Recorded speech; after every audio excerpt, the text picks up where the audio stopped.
aí, pessoal, bem-vindos a mais uma edição aqui do podcast da NVIDIA. Eu sou Igor Lopes, jornalista especializado em tecnologia. Estou aqui com vocês nessa terceira temporada.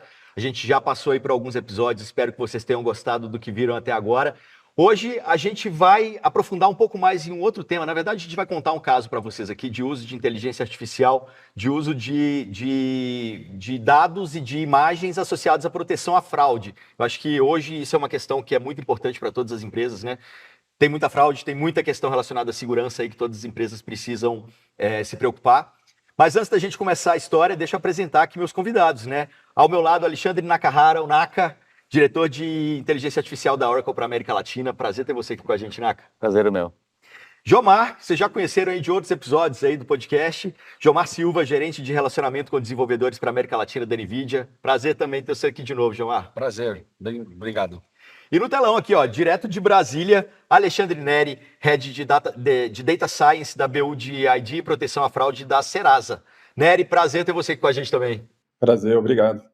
Vamos lá, cara. Sim, Serasa, conhecida exatamente por ser uma empresa que ajuda outras empresas a prevenirem aí com relação a fraudes e tudo mais, né? Neri, conta para nós um pouquinho, assim, primeiro, como que a inteligência artificial está envolvida dentro do seu universo, né? Como que ela tem ajudado vocês aí desde antes, né? Na verdade, você chegou no Serasa, que você era parte de uma outra empresa que foi comprada pelo Serasa, e daí vocês levaram soluções que ajudam o Serasa a diminuir essa questão da fraude, não é isso? Isso, correto. Inicialmente, né, a gente fazia parte, né, eu fazia parte ali da BR Scan, né, que era uma empresa que tratava já com proteção à fraude, né, e aí voltado principalmente ali para análise de imagem, verificação de documento, né, prova de vida, né, e etc. Então, ela já tinha um rol de produtos ali que eram usados, né, para proteção à fraude, né. E, obviamente, naquela época, né, foi muito recente ali a minha entrada na BR Scan e na Serasa, né, porque logo quando eu entrei na BR Scan, a Serasa também adquiriu a BR Scan, né, então, né, o meu tempo de vida dentro da BR Scan foi muito curto, né, e rapidamente já fui ali associado à Serasa, né. E eu pelo meu histórico, né, acadêmico, né, eu tive a oportunidade ali junto com o pessoal ali da BR Scan de montar um time, né, principalmente ali voltado para visão computacional, né. Então pela minha proximidade com a academia, né, eu pude pegar ali, fazer um trabalho ali de headhunter, né, e achar alguns jovens talentos ali para trazer, né, para dentro ali do universo. Alguns na época até começaram como estagiários, né, hoje eles estão já, né, absorvidos no time e voando alto, né, e é isso, né, na época a gente começou ali atacando esses problemas, né, de visão computacional, e aí, como eu falei, né, envolve, por exemplo, prova de vida, né, biometria, envolve, né, verificação de documento, você verificar se um documento é legítimo ou não, né, verificar se, né, a pessoa que está numa determinada imagem é de fato aquela pessoa, né, e tal. Então, sabe-se que hoje em dia, né, isso é muito usado, né, principalmente nesse ramo aí de proteção à fraude, né. O que eu acho muito legal, assim, dessa edição do podcast aqui que a gente está fazendo é que a gente vai percebendo que cada vez mais a tecnologia vai permitindo novos produtos. Em algum momento você acha que tudo já foi criado, mas não, né? Pensar, por exemplo, prova de vida, né? Antes você precisava levar o tio Paulo lá no banco, né? Aproveitando o meme, aproveitando o tio Paulo lá no banco para poder provar que o cara está vivo. Hoje, com a inteligência computacional, você consegue fazer isso à distância, né? Como que se faz isso, uma prova de vida à distância? Só para o pessoal entender um pouquinho tecnicamente, Nery. São alguns pontos na face. Como que você identifica que uma foto ou uma imagem gerada pelo vídeo é de alguém que está vivo do outro lado? Não é uma máscara, não é alguém que está morto e que não tem, enfim... Aí é todo um trabalho de data science que tem por trás, né, de você, no caso, treinar, né, os modelos a entender quando se trata de alguma fraude, né, então, casos de fraude costumam ter indícios, né, o comportamento, situações ali em que um modelo, né, eu não falo uma rede neural especificamente, mas um conjunto de modelos analisam juntos aquela imagem, né, para trazer ali um resultado, né, se aquela pessoa de fato né, aquela pessoa que está ali de fato tirando aquela foto, né, digamos, de corpo presente, ou se é alguém, por exemplo, tentando mostrar um celular, né, para uma câmera, ou muito parecido com o que a gente vê nos filmes, né, o cara filmes de James Bond, né? O cara vai lá e tenta adentrar no edifício e para isso ele veste uma máscara ou ele imprime, aí obviamente, né, o tipo de fraude mais, né, simples, né, imprimir a foto de alguém e tentar mostrar na câmera, né, ou assim, né. Então são, né, vários modelos aí, todo um trabalho de data science que passa por todo um pipeline de MLOps, né, de, né, governança e etc, até você conseguir treinar os modelos adequadamente para que eles consigam dar essa resposta para a gente. Tá? E aí, Jomar, NVIDIA que está por trás, né, para fazer com que essa resposta seja o mais imediata possível. Não dá para você fazer uma análise dessas que demandam um grande poder computacional e entregar a resposta daí em 2 semanas. Não. E para detecção de fraude é extremamente importante, não só o custo operacional de soluções desse tipo, mas também o tempo de resposta. Né? Isso vale tanto para detecção de fraude como eles estão fazendo, com visão computacional, mas também para detecção de fraude em casos como transação financeira ou qualquer outra coisa. Né? A detecção de fraude ela tem que ser feita de forma muito precisa e muito rápida. Então, é um desafio gigantesco conseguir encontrar a performance para entregar o resultado adequado, no tempo adequado, pelo custo adequado. São essas 3 coisas que têm que ser equacionadas. Né? E uma coisa interessante, eu acompanho essa área de detecção de fraude e de fraudadores, principalmente em retail. É um negócio que pouca gente sabe, eu não sabia até poucos anos atrás, mas existem quadrilhas no Brasil especializadas nisso. Quadrilhas que hoje tentam fazer fraude digital, mas elas são quadrilhas que fazem fraudes físicas também. Eu acompanho algumas empresas que trabalham com isso há alguns anos e é absurdo os casos de detecção, né, que eles mostram que pegaram. Então, assim, tem quadrilha que sai de São Paulo com 4, 5 pessoas dentro de uma Kombi, eles resolvem pegar Raposo Tavares e eles vão parando em hipermercado ao longo do caminho. E em cada hipermercado ele entra, faz uma compra grande, normalmente de eletroeletrônico, que é algo bem rápido, usa documento falso para fazer um crediário, é aprovado, carrega aquilo no carro e vai para o próximo. O que me assustou quando eu vi é que grande parte dos fraudadores não eram moleques nem jovens, tinham vovozinhos e vovozinhas envolvidas com a história. Né? Então, e é interessante o grau de sofisticação que esse pessoal usa para se maquiar, assim, é coisa de, como ele falou, 007 Hollywood, algo que eu achei que não fosse da nossa realidade no Brasil, mas é. Isso pega muito no varejo. Em transação digital, então, eu imagino que o Nery deve ter muita história engraçada para contar de tentativas aí, porque essas histórias são bem engraçadas e você vê os casos de detecção, é impressionante. É briga de gato e rato. Exatamente. Sabe? Fraudador está sempre indo atrás, então, hoje com IA, a sofisticação deles tem que aumentar muito e do nosso lado tem que aumentar muito também a barreira para fraude. E para isso, sem computação acelerada e sem utilização de GPU, você não vai conseguir implementar solução nenhuma. Essa frase é bem legal também. A gente combate a AI com AI, né? No exato. fundo, porque o fraudador também está se sofisticando. E aí tem, acho que até uma parte da história, né? Nessa aquisição, quando o Nery veio para a Serasa. A Serasa, naquele momento, a BR-Scan estava fazendo todo um processo de move to cloud para Oracle Cloud, para OCI. E foi aí que o Nery encontrou a oportunidade de, olha só, aqui dentro da Oracle Cloud também tem shapes com GPUs NVIDIA, né? E na época existia até um backlog grande, né, Nery? A gente podia falar um pouquinho desse momento da história, porque na época, justamente, eles já vinham tentando sofisticar mais os modelos, ou treinar mais modelos, justamente para poder combater principalmente a fraude digital, né? Que ela vem se especializando e vem melhorando com o tempo. Só rapidinho, antes da gente entrar no backlog, conta um pouquinho da estrutura que vocês disponibilizaram para eles, né? Porque tem que ser muito robusto. Como o Jomar falou, é imediatismo, é muito dado, enfim, é muito processamento e precisa de uma estrutura robusta. O bacana dessa estrutura, né, que é a Oracle Cloud, né, ela tem 2 regiões no Brasil, né? Então são regiões para atender justamente ambientes de missão crítica. Tem um monte de serviços, né, que a BR-Scan utilizou, desde banco de dados, missão crítica, todo tipo de aplicação para desenvolvimento. E no fundo, o coração ali para o processamento dessas imagens, dessa AI, a gente chama de DGX no mercado, na prática, na Oracle, é uma bare metal que a gente chama, né? E ela tinha lá suas GPUs A100. Então, tudo isso rodando localmente aqui no Brasil para atender esse volume gigante de demanda que o Ale tinha. Exato. E aí, Nery, vamos lá. Você falou do backlog que o Naka já me contou, que vocês tinham um monte de coisas que vocês queriam fazer ali. Mas de início, vocês contrataram a OCI para resolver essa questão aí das fraudes, né? E como que vocês começaram a desenvolver esse projeto? A BR-Scan já tinha, né, na época, né, essa aproximação, né, com a Oracle, né, com o OCI. Então, para nós foi natural, né, usar ali os produtos da Oracle, né, e na época, inclusive, a Oracle era uma das únicas que dispunha ali de um shape, né, digamos, adequado para o que a gente precisava, né, para trabalhar nos dados aqui na nossa região, né.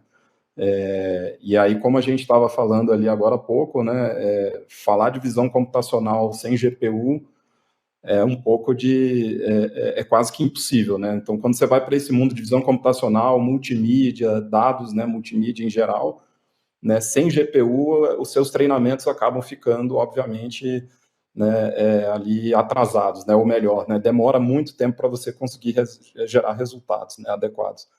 Né? Então, para nós ali na época, a Oracle tinha esse tipo de recurso, né, como o Naka falou ali, né, o DGX, né, por exemplo, que é um ambiente bare metal ali com 8 GPUs a 100, né, da NVIDIA. Então, com esse recurso, a gente conseguiu avançar muito no que a gente precisava fazer, né, dado o desafio que a gente tem, né, então, o nosso, né, como vocês estavam falando agora há pouco, né, a nossa necessidade aqui de tempo de resposta, né, de conseguir trazer modelos novos para o ambiente de produção em tempo, né, muito rápido, né, o nosso time to market aqui tem que ser muito, muito curto, né, tem que ser algo rápido. Então, graças a esses recursos que a gente conseguiu ali praticamente zerar um backlog que a gente tinha ali de possibilidades, né, até mesmo treinamento de modelos mais robustos, maiores e mais pesados, né, e que hoje a gente, inclusive, tem esses modelos rodando em produção, em ambiente produtivo, com outros recursos de GPU, né, disponibilizados aí pelo OCI, né. Não, isso aí eu fiquei sabendo que essa máquina ganhou até um apelido, né? Que era o Godzilla. Que essa máquina era ferrada, fazia de tudo, por isso que vocês conseguiram cada vez colocando mais testes ali dentro, colocando mais coisas para serem feitas, porque o poder de processamento, no final das contas, estava até sobrando. Que dava para brincar com mais coisas e zerar esse backlog que vocês tinham, né? Eu acho que até não era só um Godzilla, na verdade era um exército de Godzillas, porque eles até usaram uma arquitetura de processamento distribuído, né, Nery? A gente fazia treinamento com busca de hiperparâmetros, então a gente lançava, inclusive, vários treinamentos em paralelo. Tinha dias que a gente chegava a treinar mais de 1000 modelos, assim, em paralelo, né? Justamente para buscar qual que tem o melhor resultado, né, e etc. E acho que teve até um momento que a gente teve mais que uma Godzilla, né? Então, a gente batizou de Godzilla, como vocês falaram, justamente pelo poder computacional, né, que a gente precisava dar um nome, batizar, né, a máquina lá no ambiente. Falei Godzilla, pronto. Então ficou, né? Gilmar, você percebe esse tipo de relação dos clientes, de reação dos clientes também, na hora que pega uma máquina dessas, fala, porra, agora minha vida mudou. Não, tem muito, e não só para treinamento.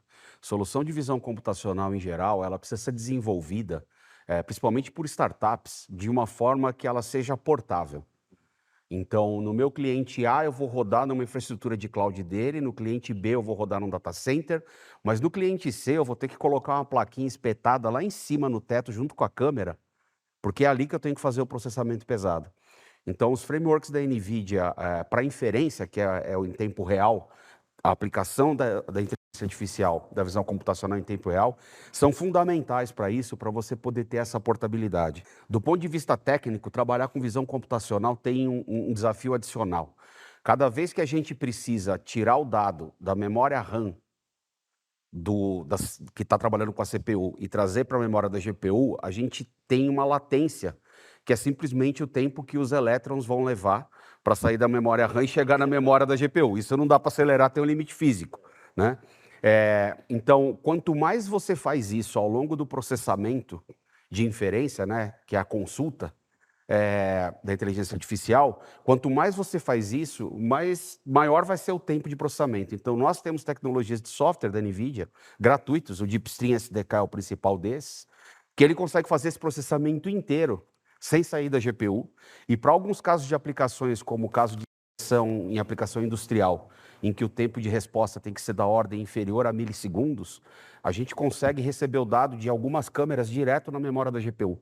Então, a aceleração do processamento na inferência também é fundamental, e a NVIDIA, além de ter as otimizações para os SDKs de mercado, como o PyTorch, TensorFlow, que eles usam, algumas ferramentas para ajudar nesse treinamento distribuído, como é o TAL, a gente também tem uma série de ferramentas para o lado da inferência, que é o String, o RT, Triton, que são fundamentais. Então, trabalhar com esse stack de software é fundamental para que você possa colocar aplicação num Godzilla como o deles, e ela, de fato, utilizar todo aquele hardware que está disponível, né? E o que o Naka falou, da questão de ser bare metal, é fundamental, né? Eu acompanho muitas startups, é muito comum o pessoal entrar em contato e falar, cara, eu tenho uma máquina com uma GPU na Cloud X, e aí eu peguei com uma máquina com 4 GPUs, eu peguei outra máquina com 4 GPUs e não está escalando o processamento. Né? A pergunta é básica, como é que essa máquina está conectada uma com a outra? Então, para esses casos de processamento distribuído com N máquinas, você garantir que elas estão fisicamente conectadas umas com as outras, usando as tecnologias da NVIDIA, é fundamental. E é isso que a OCI oferece. Esse, para mim, assim, é um mega diferencial. Existem várias empresas, né, principalmente startups, que a gente trabalha em conjunto, né? E aí é impressionante, de fato, quando o pessoal, além de ter o hardware na mão, aprende a usar o software de forma adequada, os resultados e os comentários, não posso falar aqui, né, porque vocês imaginam, mas é assim, né? Como, né? Então, é muito importante o software estar junto com uma infraestrutura otimizada dessa. Essa linha do software é bem interessante, né? Porque aí realmente o Nery e o time Serasa foi evoluindo na adoção de mais coisas, né? Então, na Oracle Cloud a gente tem todo o stack de software da NVIDIA disponível, né? NVIDIA AI Enterprise, que pode ser contratado inclusive pelos créditos de cloud, assim como pode ser usado qualquer outro serviço. E o time Serasa foi adotando a plataforma de OCI Data Science para desenvolvimento, né? Que tem lá o notebook, toda a coordenação dos modelos, deployment dos modelos. Foi adotando o Kubernetes também, né? Para fazer toda essa parte do deploy, enfim, tanto para treinamento quanto para inferência. E foi adotando outros shapes de GPUs também. Então é um pouco disso, né? Essa flexibilidade de você usar shapes bare metal, shapes com VMs menores, fazendo scale out, né? A gente chama de escalonamento horizontal dessas máquinas para fazer a inferência. Isso é um outro e atender ponto da melhor importante, forma. né? Quando você utiliza o software adequado e acelera o teu pipeline, você consegue tirar performance de GPUs mais baratas muito fácil. Então, você consegue, de fato, ter escalabilidade da tua solução. É muito comum startups entrar em contato com a gente falando, eu quero uma H100 para fazer tal coisa. Gente, calma, o que você quer fazer? É isso, aquilo. Não, você não precisa da H100. Você pode usar a L40S, ela vai custar menos. Você usa este stack de software aqui e dá uma olhada na escalabilidade que você vai ter. Então, não é que a gente não quer que usem a GPU mais cara. Né? Isso é um paradoxo, assim, quando eu entrei na NVIDIA, a primeira reunião que eu tive foi o pessoal comentando com uma grande empresa que, olha, a gente acha que vocês compraram um servidor muito grande. Não. Vocês podiam ter comprado um menor. E eu assustei, né? Na primeira reunião que eu entrei com eles. Mas é isso que a gente faz. Usar a GPU adequada para o teu desafio. Então, o software otimizado e a GPU adequada são fundamentais para essa solução escalar, porque nem sempre você vai precisar de uma DGX para fazer processamento. Você consegue utilizar, de fato, GPUs de outra forma, com software otimizado, GPUs menores, e mesmo assim ter uma performance excepcional ainda. Maneiro, aí no final das contas você tinha uma... Desculpa, você quer complementar? Eu vou complementar, né, que além disso tudo que vocês falaram aí, né, destacar também o papel importante ali da equipe, né, que faz um trabalho também fantástico ali em otimização de modelos, etc. Né? Ou seja, a Serasa, como a primeira maior data tech do Brasil, investe forte em tecnologia, investe forte, né, como vocês podem ver aí, né, o trabalho que a gente faz aí junto com GPUs, etc. Tá? E a equipe também tem um papel aí fundamental, tá? Nessa parte. Ou seja, o que eu quero dizer com isso? Né? Não adianta só você ter, né, o hardware, você ter lá stack de frameworks e etc., se você não tiver uma equipe ali por trás também excelente, né? E aí o destaque que eu faço aqui é para esse investimento hoje que a Serasa faz muito forte, tá? Na retenção de talentos, né, e na aquisição de talentos ali, né, que fazem esse trabalho também acontecer, né? Perfeito. Cara, já que você falou de equipe, assim, tem uma questão. Aqui na mesa a gente tem 3 pessoas de tech, né? De tecnologia, mas cada vez mais esse profissional tem que estar ligado à área de negócios. Como que tem sido aí para você, né? Na sua equipe, como que você tem trabalhado junto à área de negócio para resolver realmente problemas que façam sentido e que vão trazer resultado para a empresa? Como tem sido essa ligação aí de vocês? A nossa equipe ela é bem técnica mesmo, tá? É uma equipe, né, principalmente ali voltada para, como eu falei, visão computacional e ciência de dados, né? A Serasa tem toda uma estrutura já montada, né? Por exemplo, com time de produto, né? Com time comercial que faz essa ponte com a gente e que traz para nós os problemas que hoje estão ocorrendo, né, no mercado, trazem os desafios e a gente tenta levar a solução para frente, né?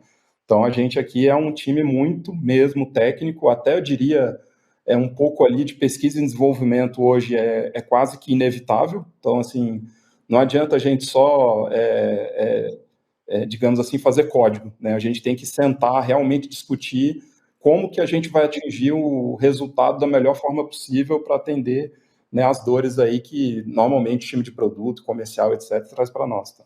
E aí, Nery, eu acho que assim, quando você tem muito poder computacional, a cabeça explode com novas possibilidades, né? Você começa a pensar, putz, poderia resolver esse problema aqui que está indo por determinado caminho, mas tem um caminho mais fácil, ou uma nova ideia que me pediram lá atrás e eu não tinha como resolver, agora eu consigo.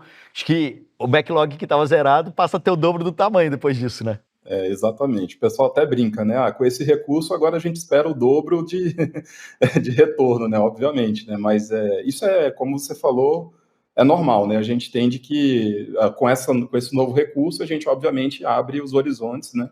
E a gente consegue trabalhar com modelos, como eu falei, mais robustos, mais pesados, maiores, né? E etc, né? Então, eu diria até que, né, alguns modelos ali, por exemplo, que a gente fala hoje de IA generativa, também é possível, né, a gente fazer testes, né, e etc., com esse tipo de recurso, né, porque antigamente a gente realmente tinha uma limitação ali de capacidade de hardware, né, que hoje isso já está, né, resolvido, tá? Agora, João Marinaca, assim, tanto a OCI quanto a NVIDIA imagino que tenham atualizações ou novidades todos os dias, né?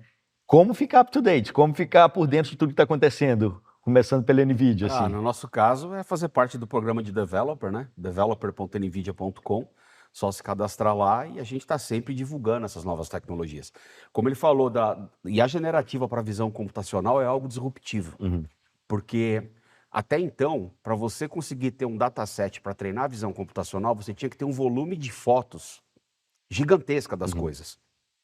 E muitas vezes isso leva anos para se coletar e para ter, e hoje principalmente para faces, né, com a questão de LGPD, GPDR, etc., o buraco fica mais embaixo, né, para você conseguir montar isso. Então, a utilização de IA generativa, porque a gente chama de geração de dados sintético, ou seja, é eu utilizar uma tecnologia como o Omniverse, né, para eu gerar dado e imagem de objeto que só existe no mundo virtual, ela é fundamental, porque eu consigo gerar em minutos uma quantidade gigantesca de imagens. Para exemplificar isso, imagina que a Coca-Cola resolve trocar a cor da lata por conta de um campeonato ou colocar algum símbolo diferente numa lata por conta de um campeonato. Em tese, toda a visão computacional do mundo que reconhece uma lata de Coca-Cola, pode ser que não reconheça essa lata nova porque ela mudou. Sim. Então, você precisa, em tempo muito curto, ter tudo isso retreinado, né? Porque a gente está falando de logística de distribuição, a gente está falando de loja autônoma, a gente está falando do próprio processo de fabricação das fábricas que utilizam. Então, a IA generativa, ela vem com uma grande disrupção para projetos de inteligência artificial, de visão computacional e também hoje a utilização de LLMs. A gente já tem tecnologias de Visual Transformer, que é a utilização do core da tecnologia de LLMs dentro da visão computacional. Isso também é outra coisa disruptiva que está trazendo uma série de inovações, né? Aliás, o desafio que eu acho que o Nery deve ter com essa turma dele aí, que galera que gosta muito de P&D assim, né, Nery, é segurar os caras para não querer sair estudando tudo e botando tudo na prática, né? Porque eu acho que a coceira deve ser também gigantesca, né? Não, mas eu costumo deixar o time bem livre para realmente ter esse olhar diferenciado para o que está rolando hoje em dia. E como a gente falou inicialmente, o fraudador também está se usando, né, tá fazendo uso cada vez mais dessa tecnologia também, que está disponível na internet afora, né? Então, a gente tem que, do nosso lado aqui, ter sempre esse olhar também cuidadoso, dentro dos limites do que é também, obviamente, possível, legal e etc., para a gente também fazer um trabalho de contra-atacar, né, esses fraudadores que fazem uso dessas tecnologias também, né? Então, hoje isso é uma preocupação não só, eu diria que aqui dentro do nosso país, mas também no mundo afora, é uma preocupação grande, né, de como que a IA generativa vai ser usada tanto para o bem quanto para o mal, né? Então está todo mundo de olho nisso e a gente não pode também perder esse olhar, né? Então eu deixo o time realmente bem à vontade para eles pesquisarem tudo que eles acharem que é interessante, né, para melhorar o nosso business, né? Não, e se a gente olhar em pesquisas de retenção na área de tecnologia, esse fato de estar aberto a criar, eu acho que está um dos tops ali, né? Quando você pensa o que faz o cara ficar na empresa. Não, eu sou desafiado. Né? Tem muito esse perfil. O nerd desenvolvedor gosta disso, né? Agora, cara, vamos conversar mais um pouquinho. O Jomar contou o caso lá da Kombi, né? De fraude e tal, como que as pessoas inventam e ficam criando fraudes diferentes. Conta algumas aí. Quais foram as últimas que o Serasa viu aí de fraudes mais curiosas, divertidas, diferentes? Esse caso de fraudes, a gente não tem acesso direto, né, sempre é quando existe algum tipo de contestação, né, isso por parte do cliente, como eu falei, dentro do que é possível, do que é legal, existem os setores ali, né, competentes que fazem essa análise, né.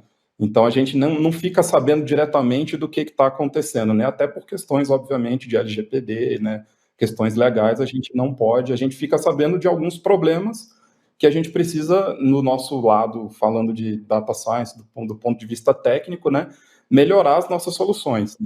Então, sempre que há espaço para a gente melhorar, a gente é acionado, o nosso time é acionado, né, para resolver, né, mas saber diretamente, né, dos casos que acontecem, ou coisas engraçadas, etc., até não é algo que fica realmente dentro de setores competentes ali e que fazem essa análise, né? Não chega até nós aqui não, tá? Não, legal. Inclusive, na segunda temporada aqui do nosso podcast vem aí, o último episódio, vocês procurem aí. A gente vai colocar, na verdade, aqui na descrição para vocês acompanharem. Quem quiser saber mais sobre prevenção a fraudes, a gente falou muito sobre, utilizando aquele case do Papa mesmo, né, que foi colocado numa imagem de inteligência artificial ali com uma outra roupa, e muita gente acreditou que aquilo era verdade. Isso foi muito discutido nesse episódio. Então, se quiser aprofundar um pouquinho mais nesse tema, tá aí a dica para vocês. Agora, tem uma outra pessoa que a gente gosta muito de trazer aqui para o TD, para os eventos que a gente faz, chama Marina Tiavata, não sei se vocês conhecem. Ela tem uma empresa que chama Hecate, ela está baseada agora até nos Estados Unidos. E o trabalho dela é buscar brechas para que o Nery corrija, por exemplo. Então, ela é contratada por uma empresa para poder, eles dão um desafio para ela. Quero que você hoje sente na cadeira do CEO, fisicamente. E aí ela tem que encontrar as brechas todas para fazer isso acontecer, né? Tanto brechas físicas, quanto brechas no mundo real, quanto brechas no mundo virtual. Então esse caso dela específico é muito legal, porque assim, como é que ela fazia para poder entrar na empresa? Então ela primeiro pensou, putz, eu preciso do crachá. Ela foi no LinkedIn, um monte de gente publica crachá ali, fui contratado, desculpa, último dia da empresa, e faz aquele textão, e a foto do crachá. Ela pegou aquilo ali, imprimiu, colocou numa né, nas cards ali de hotel, né, que era duro, chegou na porta da empresa, o meu crachá não está passando, segurança abriu, cancela para ela entrou. Foi pro elevador, alguém apertou o botão, ela entrou junto e foi para determinado andar. O CEO fica no último andar do prédio, então ela foi para a área abriu a porta de segurança, foi para a escada, subiu na escada até o último andar. Em algum momento alguém vai sair aqui para fumar.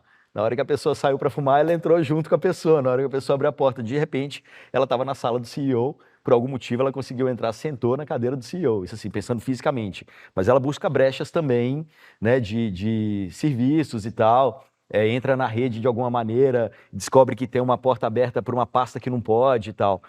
Isso é o tipo de coisa que, assim, no final das contas, o ser humano acaba sendo o último firewall da parada, né? Como que vocês trabalham essa questão da educação assim, para segurança? Acho que a Oracle deve trabalhar bastante isso nisso, é super interessante, porque justamente na stack da NVIDIA existem soluções também para trabalhar com inteligência artificial para com inteligência artificial. E até esse caso que você está comentando, daria-se para se desenvolver, né? Usando AI para encontrar todas essas... Enfim, trabalhar essas variáveis, né? Tá lá, combinar todo o rosto tudo. de quem trabalha na empresa está cadastrado, um rosto que não é conhecido. Acho que isso entra nesse ponto que você comentou sobre a criatividade, né? No final, acho que a AI habilita, democratiza o acesso para todo mundo poder desenvolver, poder começar com o próprio computador mesmo, né? Desenvolver algo, codificar algo, brincar. E aí, quando vai para uma linha de precisar ganhar escala, precisar colocar em produção, ou vir uma solução de uma empresa, seja ela uma empresa super gigante ou uma startup, e aí onde a Oracle ajuda e contribui muito com essa parte da educação, do suporte na adoção, como a gente fez com o time do Nery, na Serasa, e com, obviamente, as soluções, né? Com o ambiente de cloud, um ambiente de cloud disponível no Brasil, com diferentes tipos e tamanhos de GPUs para diferentes tipos de problemas. Para IA especificamente, para a área de cybersecurity, a gente tem um framework open source chamado Morpheus. Para quem quiser mais informações, o Morpheus é muito fácil de usar e ele é muito flexível para aplicar diversos casos de uso, né?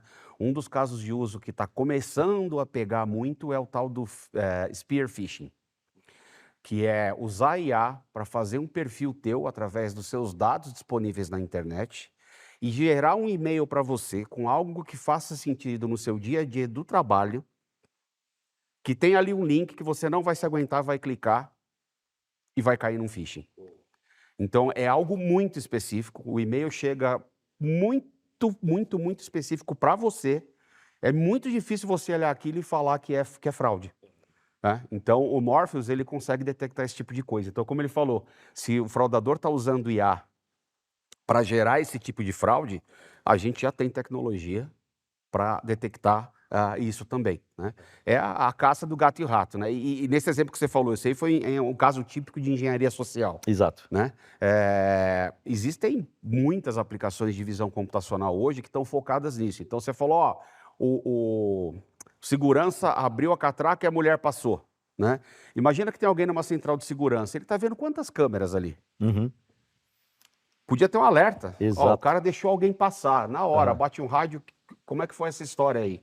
Você verificou o documento, etc e tal. Então, você consegue, com visão computacional, pegar esse tipo de ocorrência em tempo real, né? E muitas vezes não tira o humano do loop. O humano faz parte do loop. Mas, pô, o cara está numa sala de monitoramento de segurança, sentado, olhando para 40 câmeras. É humanamente impossível, a não ser que seja algo muito escabroso acontecendo, né? Essas coisas chamarem atenção em tempo real. Então, visão computacional é muito aplicada para isso. Eu acho muito legal o uso que as pessoas vão dando também para a solução, que às vezes você nem pensou inicialmente quando a solução foi desenvolvida. Estava vendo um vídeo na internet um dia desse, que eu não sei nem se é real, mas era na China, e aí tinha um ambiente assim de escritório, as pessoas trabalhando. Aí um cara foi, desligou o monitor, assim, botou o pé para cima, começou a mexer no celular. A colega do lado só deu aquela cutucada, mostrou a câmera, assim, tipo, na mesma hora ele já levantou, porque... Né, entendeu que a câmera estava monitorando se ele estava trabalhando ou não também, para ver esse tipo de coisa. Acho que, cara, quando você começa a pensar nas aplicações da tecnologia, o povo começa a usar para mil coisas. Tem um caso de fraude que eu ouvi de um grande varejista que é muito engraçado. Eles conseguem mapear tudo que um consumidor fez do momento que ele entrou com o estacionamento no carro até a hora que ele sai. E nesse caso, descobriram lá furto de picanha, por acaso, e foram analisar nas câmeras e eles descobriram quem foi, né? Então, simplesmente pegaram, começaram a rastrear, identificar essa pessoa, rastrearam ela, rastrearam o carro. E aí, por conta de privacidade, eles não vão atrás do nome, não sabem quem é, etc e tal, mas eles cadastram que aquela face é de um ladrão de picanha. Então, o que acontece? Quando o carro do cara entra no estacionamento, a segurança já recebia um alerta. O ladrão de picanha entrou no estacionamento, né?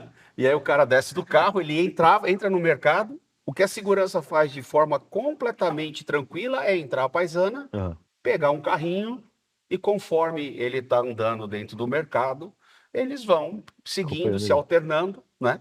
E aí pega o cara em flagrante fazendo de novo o mesmo delito. Isso vale para uma série de coisas. Então, eu adoro esse caso porque parece ficção científica, né? Mas é uma aplicação, real, que já está rodando faz tempo e aqui no Brasil, né? Então, realmente, assim, o limite da aplicação da tecnologia é o limite da criatividade humana e para os dois lados, né? Exatamente. Nery, como é que está aí a criatividade dentro do time de Serasa? Já que você falou que deixa o pessoal bem à vontade para criar, esse backlog seu dobrou de tamanho, triplicou de tamanho, o que você tem feito de novo aí, ou o que está no seu pipeline? Não, exato. De fato, a gente tem esse olhar cuidadoso aí para a IA generativa, né? Eu digo cuidadoso justamente para a gente não cair também naquele hype, né? Inicialmente, por exemplo, o pessoal foi começando a usar o ChatGPT para tudo, isso levou até, né, outras empresas, né? Isso levou outras empresas a terem problemas, né, até legais, né, com vazamento de código, né? Eu acho que foi um caso que, né, que aconteceu, né, eu não lembro agora ao certo qual foi a empresa, mas aconteceu um caso de vazamento porque eles começaram a usar o ChatGPT para produzir código, tá? E eu acho que um aspecto muito importante é sempre prezar também pela acurácia do modelo, pela correção do modelo, né? O quanto melhor o seu modelo pode ficar, né? Porque teve até um caso recente, fazendo aí um paralelo com esse caso da picanha, né? Se eu não me engano, teve uma pessoa que foi presa num estágio, né? Porque ele foi reconhecido por algum sistema de câmera, né? Como sendo algum criminoso, né? Eu não me lembro ao certo qual foi o estádio, qual foi o time e tal. E no fato, no final das contas, não, né?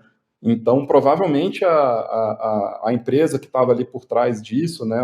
Não sei se era o governo ou se era a empresa, né? Precisou, obviamente, né, trazer explicações ali a respeito do que aconteceu, né? Então, é sempre muito importante também a gente ter esse cuidado com acessibilidade, para o nosso modelo não ter viés racial, para ele não ter nenhum tipo de problema, nenhum tipo de. Para ele não incorrer em erros como esse, por exemplo, que, né, foi relatado num estádio, né? Eu não lembro ao certo qual foi a situação, mas recentemente eu li algo parecido sobre isso, né? Então, é um olhar cuidadoso que a gente aqui dentro da Serasa também tem, né? Claro. Não é perfeito, assim, você ter colocado esse ponto, que tem a questão da acurácia, tem a questão da segurança do código, de todos esses vieses que tem que ser olhados, mas ao mesmo tempo a gente também tem falado cada vez mais de no-code, low-code e a facilitação também do que vocês oferecem para a geração do produto o mais rápido possível, né? Como que fica isso no dia a dia, assim, para vocês que estão envolvidos na área? Até que ponto NVIDIA ou CI entregam soluções prontas? Até que ponto eu tenho que customizar isso dentro da empresa? Como que tem ficado isso? Como que tem sido a evolução disso? Até para eu entender mesmo, porque se ouve falar tanto e cada vez mais de no-code, low-code. Acho que são dois paralelos, né? Uma é a ter as ferramentas e as soluções que permitem desenvolver ou adotar AI, né? Não, e só te interrompendo rapidinho, assim, tem toda uma questão também de novidades que vão acontecendo a todo tempo, como a gente acabou de falar, e treinar as pessoas para tudo isso é praticamente impossível. Então você tem que entregar a coisa mais pronta possível para que funcione na ponta. A gente até fala de alfabetização de AI, né? Na verdade, todo mundo, como sociedade, como seja pessoa mais tecnológica ou não, a gente precisa, e a melhor forma é ir adotando, brincando, usufruindo como nós como indivíduos, assim, a gente está no dia a dia. Agora, a adoção, como o Nery comentou, né, por trás de uma empresa, de um serviço que você está prestando, aí nos casos até foi a área de segurança que foi atrás da pessoa, etc. Aí a gente precisa ter um cuidado maior. Aí a gente precisa ter um cuidado maior sobre essa questão de vazamento, porque no final das coisas, das contas, o grande valor ali são os dados, que são dados que podem estar relacionados à LGPD ou não, mas são dados privados da organização. Então, isso, seja em qualquer ferramenta, você acabar vazando, é um problema sério. Então, o que a Oracle com a NVIDIA consegue entregar para os clientes é um stack de ferramentas que seguem evoluindo, então elas já vão atualizando, né, sozinho, já tem esse benefício de serem mais fáceis de serem usadas, porém num ambiente próprio, privado seu, ambiente em cloud, Verdade. mas realmente que não tem essa possibilidade do dado estar indo para um lugar que você não sabe para quem você está entregando. No caso da NVIDIA, a gente tem algumas ferramentas no-code para alguns frameworks, o DeepStream é um deles. Dá para você criar um pipe de visão computacional usando C++, dá para você trabalhar com Python. mas dá para você também fazer uma interface no-code, arrastar bloquinho, conectar. O Omniverse é uma outra ferramenta que a gente tem muita integração e automação também feito com no-code, né?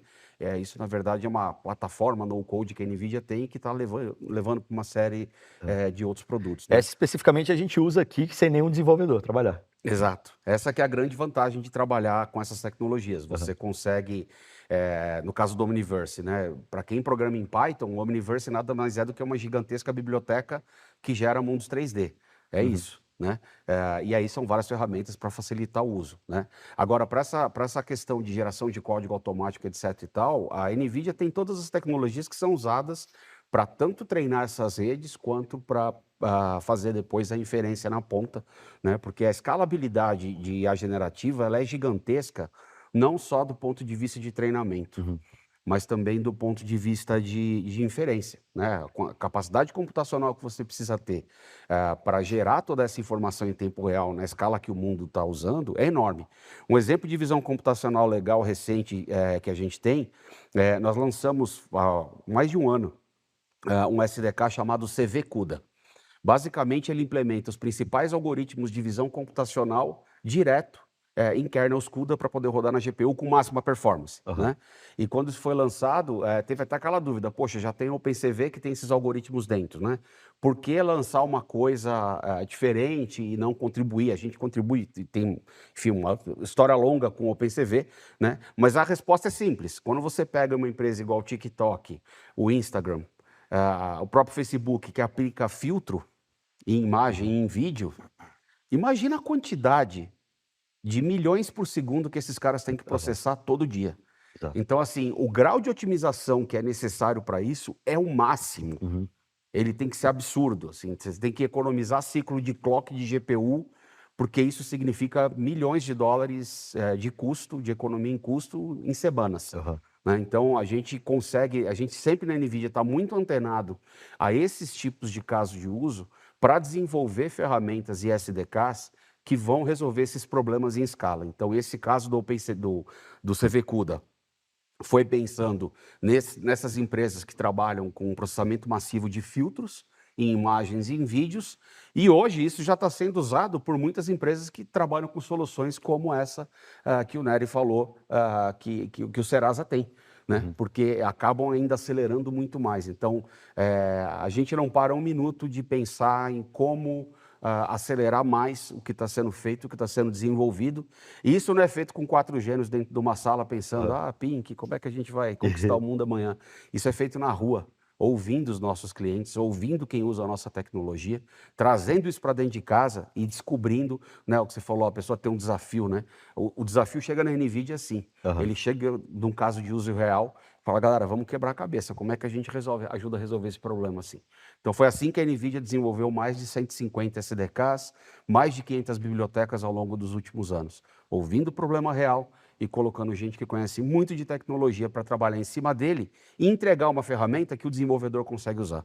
Porque não adianta você entregar uma ferramenta que é ciência de foguete para qualquer um utilizar. Quer dizer, o cara tem que ser um deus da tecnologia, né? Então, esse é o nosso desafio e é assim que a gente tem evoluído com a tecnologia. E a gente falou geração de código, mas só um adendo aqui, a gente tem uma plataforma de desenvolvimento low-code que é isso mesmo. Você cria a aplicação com 2 cliques. E o bacana é combinar com as soluções de IA generativa e as GPUs, né? No final a gente encapsula isso para alguém, e aí de novo, né? Questão de forma privada e tudo, mas você ir lá dentro da companhia criar, escreva um e-mail assim, pronto, é basicamente acessível a qualquer pessoa, como a gente brinca no mundo do cotidiano aqui com aplicativos, usar dentro do meio empresarial e adotar IA generativa. Vou fazer uma ponte com o negócio que você falou, Naka, educação para IA. Eu não sei se vocês já viram a molecada aprendendo a programar no Minecraft. É bizarro. É bizarro. E é natural, bizarro, né? E é natural. E assim, programar que eu estou falando é usar os componentes dentro do Minecraft para criar computação e lógica. Primeira vez que eu vi isso, o meu filho tinha feito uma chave lá, que era uma chave OU, e etc, para ligar algumas coisas, para detectar e pegar monstro e tal. Eu olhei para aquilo e falei, caramba, meu, onde você aprendeu a fazer esse negócio? Ele começou a mostrar os vídeos. Então, eu acho importante, eu gosto muito de olhar Por que a molecada de hoje está fazendo? Porque esse moleque que hoje está programando lógica no Minecraft, ele é o desenvolvedor de amanhã. A base dele é essa. Esse cara já vai chegar com uma bagagem gigantesca. Então, essa galera que programa Minecraft já há algum tempo, que hoje usa ChatGPT para resolver problema, eles têm um consumo e um uso de tecnologia no dia a dia muito grande. Então, se no futuro esse cara se tornar um desenvolvedor de solução antifraude, ou se ele se tornar um fraudador, é importante que a gente saiba que a bagagem tecnológica deles está anos-luz na frente do que foi a nossa quando a gente chegou na vida profissional. Com certeza. Nery, tem algo a complementar? Não, com certeza, hoje o acesso à educação, né, digamos assim, está embutido ali até nos games, né? Mas aí eu ainda volto a destacar, né, também o papel importantíssimo ali que a gente ainda tem, né, dentro, né, das universidades e etc. Eu sei que a NVIDIA sempre teve um contato muito próximo, né, dentro das universidades, sempre fez um trabalho. Eu acompanhei de perto ali a evolução, por exemplo, da programação em GPU, né, quando começou ali com a época antes mesmo do CUDA, o pessoal programava a GPU alterando ali os vertex shaders, alguma coisa assim, né, para tentar fazer a GPU se comportar, né, de uma outra maneira que não seja para games, né. E ali depois veio a tecnologia CUDA, né, e assim esse negócio explodiu dentro das universidades, inclusive, né. Então ali mesmo o pessoal já começou a trabalhar com a GPU de outra forma, a trazer o maior desempenho para simulações climáticas, né, simulação de fluidos, etc., dentro das universidades, né. E hoje, como eu falei, é um time que trabalha com data science, né, com esse campo de IA, quanto mais especializado ele for, melhor. Quanto mais craque ali em matemática, estatística, etc., melhor, porque é o cara que vai conseguir, digamos assim, te trazer os melhores desafios, melhores resultados e que vai conseguir olhar tudo que está acontecendo de hoje, de última geração no mundo da IA e vai conseguir estudar aquilo, entender aquilo e trazer para dentro, né, do seu time, né? Então, também reforçar esse ponto aí. Perfeito, pessoal. Bom, estamos chegando ao fim da nossa conversa aqui. Tem algum último ponto que vocês gostariam de trazer? Naka? Olha, eu acho que é uma jornada que hoje a gente, né, teve a presença do Nery, foi super legal de falar como um case Oracle com a Serasa e utilizando a tecnologia NVIDIA. Então, nesse mundo de AI, ninguém faz nada sozinho, né? A Oracle é uma empresa B2B, então a gente está aqui para ajudar outras organizações, sejam startups ou empresas gigantes como a Serasa, né? Então, assim, realmente esse ambiente, esse fórum de discussão é super bacana. Estou muito feliz, muito grato de estar aqui com vocês, porque no final a gente precisa impulsionar mais a AI aqui no Brasil também, em todas as esferas, né? Falamos de universidade, a Oracle também é um grande parceiro de várias universidades, um programa sem fins lucrativos que nós temos, que é o Oracle Academy. E é isso, a gente precisa levar a educação, levar o desenvolvimento de AI, que só através da AI, aqui a gente falou de fraude de novo, mas só com mais e melhor AI vamos conseguir resolver problemas que a gente ainda não consegue resolver hoje. Perfeito. Nery, para fechar? De fato, né, corroboro aí, né, com o Naka, né, de fato, a AI hoje está praticamente dentro do nosso dia a dia, né, e vai estar cada vez mais, né. Eu tento ver sempre a IA como de um viés positivo ainda, né. O pessoal está com muito medo ainda do que a IA vai trazer no futuro, mas eu ainda vejo, como o Naka falou, aplicações, né, muito positivas ainda dentro da medicina, como a gente vê hoje, né, o pessoal usando visão computacional para análise e diagnóstico, né, de exames de câncer de mama com mais acurácia, com mais agilidade, né. Então, a IA realmente vai ainda trazer muita coisa positiva, muita coisa boa aí para a sociedade em geral, tá? Gilmar, para matar. Para o nosso lado, para vocês terem acesso a todas essas tecnologias, developer.nvidia.com. Lembrar todo mundo que sem software, GPU e CPU são os aquecedores mais ineficientes que a humanidade já criou. né? O Godzilla seria uma lareira que ia custar muito caro para ficar acesa se não tivesse software otimizado. Então, e tudo isso depende da criatividade da aplicação dessas técnicas de computação pelos desenvolvedores. Então, se você quer se capacitar em tudo isso, é developers.nvidia.com. É ali que a gente tem todas essas informações e todos os recursos para você poder aprender a usar essa tecnologia. Perfeito. Agradeço demais a presença aqui do Alexandre Nakahara, diretor de AI da Oracle América Latina, o Jomar Silva, que é gerente de relacionamento com desenvolvedores para a América Latina da NVIDIA, e o Alexandre Neri, head de Data Science da BU de ID e Proteção à Fraude da Serasa. Obrigadão pela presença de todos vocês. A gente volta muito em breve com mais um episódio aqui do Vem Aí. Espero vocês na próxima edição. Valeu, pessoal.